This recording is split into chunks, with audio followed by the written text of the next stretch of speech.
कालांतर में बहुत से ऋषि मुनि व संत हुए हैं और उनमें से ही एक गोस्वामी तुलसीदास जी हैं। इन्होंने अपने जीवन में ऐसी राम भक्ति की जिसे संसार कभी नहीं भूल सकता। तुलसीदास जी ने भगवान राम और हनुमान जी के दर्शन भी कई बार किए हैं। तो आइए हम जानते हैं गोस्वामी तुलसीदास जी के बारे में। कृपया वीडियो को शेयर करें व चैनल को सब्सक्राइब अवश्य करें। अधिक समय न लेते हुए आरंभ करते हैं।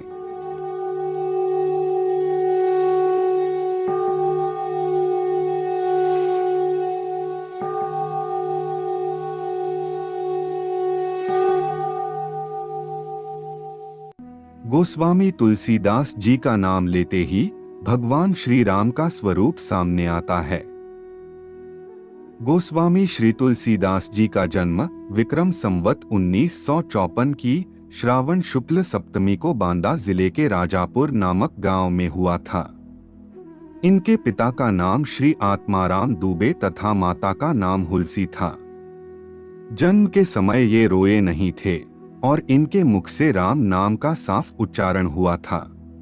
इनका जन्म अभुक्त मूल नक्षत्र में हुआ था और आकार प्रकार से ये 5 वर्ष के बालक जैसे थे। ज्योतिषियों ने अभुक्त मूल में जन्म लेने के कारण इन्हें माता पिता के लिए अनिष्टप्रद बताया। बालक के अनिष्ट की आशंका से इनकी माता ने इन्हें अपनी दासी चुनिया के साथ उसकी ससुराल भेज दिया और दूसरे ही दिन उनकी माता संसार से चल बसी। चुनिया ने बड़े ही प्रेम से इनका लालन पालन किया, किंतु जब इनकी अवस्था 5.5 वर्ष की थी तब चुनिया भी भगवान को प्यारी हो गई। ये अनाथ होकर द्वार द्वार भटकने लगे। भगवान शंकर की प्रेरणा से स्वामी नरहरियानंद जी इन्हें अयोध्या ले गए और यज्ञोपवीत संस्कार करके इनका नाम राम बोला रखा। इनकी बुद्धि अत्यंत प्रखर थी। ये अपने गुरु से जो भी सुनते तत्काल कंठस्थ कर लेते थे।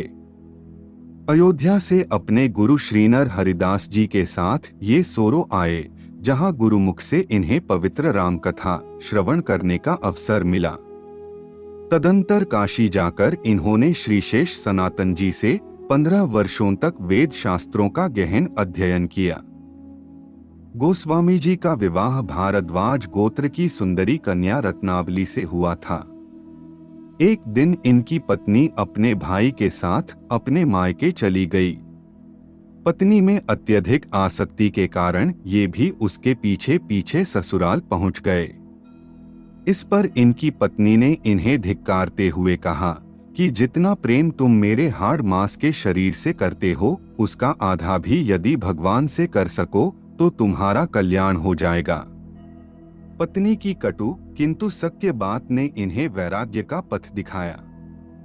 वहां से ये सीधे प्रयाग आए और विरक्त यानी भोग विलास से दूर हो गए। गोस्वामी जी शौच के लिए नित्य गंगा पार जाया करते थे और लौटते समय लोटे का बचा हुआ जल एक वृक्ष की जड़ में डाल दिया करते थे। उस पेड़ पर एक प्रेत रहता था।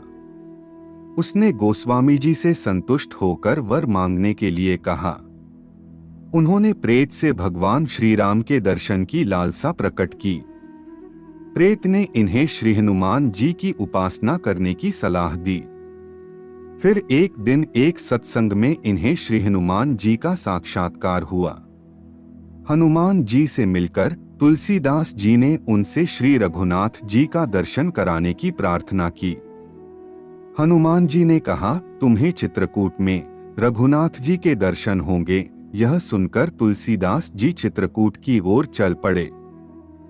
चित्रकूट पहुंचकर उन्होंने रामघाट पर अपना आसन जमाया। एक दिन वे प्रदक्षिणा करने निकले ही थे कि मार्ग में उन्हें श्री राम के दर्शन हुए। उन्होंने देखा कि 2 बड़े ही सुंदर राजकुमार घोड़ों पर सवार होकर धनुष बाण लिए जा रहे हैं। तुलसीदास उन्हें देखकर आकर्षित तो हुए, परंतु उन्हें पहचान न सके। तभी पीछे से हनुमान जी ने आकर जब उन्हें सारा भेद बताया तो वे पश्चाताप करने लगे। इस पर हनुमान जी ने उन्हें सांत्वना दी और कहा कि प्रातःकाल फिर दर्शन होंगे। संवत 1607 की मौनी अमावस्या के दिन उनके सामने भगवान श्री राम पुनः प्रकट हुए। उन्होंने बालक रूप में आकर तुलसीदास जी से कहा, बाबा, हमें चंदन चाहिए, क्या आप हमें चंदन दे सकते हैं? हनुमान जी ने सोचा कहीं वे इस बार भी धोखा न खा जाएं, इसलिए उन्होंने तोते का रूप धारण करके यह दोहा कहा। चित्रकूट के घाट पर भई संतन की भीड़, तुलसीदास चंदन घिसें, तिलक देत रघुबीर। तुलसीदास भगवान श्री राम जी की उस अद्भुत छवि को निहार कर अपने शरीर की सुध बुध ही भूल गए। भगवान ने स्वयं अपने हाथ से चंदन लेकर अपने तथा तुलसीदास जी के मस्तक पर लगाया और अंतर्ध्यान हो गए। गोस्वामी जी की जन्म जन्मांतर की इच्छा पूरी हो गई। इन्हें भगवान श्री राम के अनुपम रूप का साक्षात्कार हुआ। श्री हनुमान जी की आज्ञा से इन्होंने विक्रम संवत 1632 की चैत्र शुक्ल राम नवमी मंगलवार को श्री रामचरितमानस का प्रणयन प्रारंभ किया। 2 वर्ष 7 माह 26 दिन में यह ग्रंथ तैयार हुआ। तुलसीदास जी के जीवन में भगवत कृपा से अनेक चमत्कार हुए। इन्होंने श्री रामचरितमानस के अतिरिक्त विनय पत्रिका, दोहावली, कवितावली, गीतावली आदि अनेक भक्तिपर ग्रंथों का निर्माण किया और विक्रम संवत 1680 की श्रावण कृष्ण तृतीया शनिवार को राम राम कहते हुए इन्होंने अपनी नश्वर देह का त्याग कर दिया। आज के लिए केवल इतना ही। हम आशा करते हैं कि हमारी प्रस्तुति आपको पसंद आई होगी। अपने विचार अभिव्यक्त करने के लिए कमेंट करें, वीडियो को शेयर करें, वह चैनल को सब्सक्राइब करें। तब तक के लिए जय जय श्री राम।